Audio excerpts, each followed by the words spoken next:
ये सब आपको बताएंगे, लेकिन बुलेटिन का आगाज करेंगे। वज़ीर-ए-आज़म इमरान खान ने चीनी बहरान की इंक्वायरी करने वाले कमीशन को मिलने वाली धमकियों का सख्त नोटिस ले लिया है। इस खबर से आगाज करेंगे। वफाकी काबीना के इजलास से खिताब करते हुए इमरान खान ने कहा कि इंसाफ की राह में किसी को रुकावट नहीं बनने देंगे।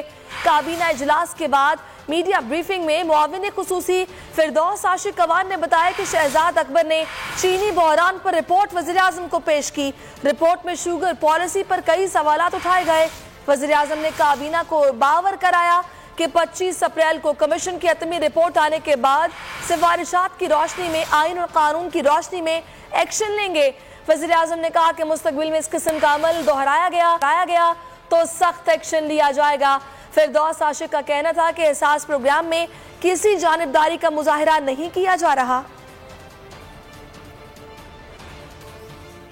आने के बाद वज़ीर-ए-आज़म उस कमीशन की रिकमेंडेशन के मुताबिक ना सिर्फ आइन और कानून के मुताबिक एक्शन लेंगे, बल्कि इस इंक्वायरी कमेटी ने जहां ना सिर्फ शुगर पॉलिसी पे सवालिया निशानात उठाए हैं, उसके साथ साथ हमारे निज़ाम की खराबियों की भी निशानदेही की है, और जिसको इंशाल्लाह ना सिर्फ दूर किया जाएगा बल्कि एक ऐसा फुल प्रूफ, ट्रांसपेरेंट, जदीद टेक्नोलॉजी के साथ जुड़ा एक तरीक़ाकार वज़ा और मुतारफ़ करवाया जाएगा, जिसके तहत आइंदा किसी को भी इस तरह के मसनूई बहरान पैदा करके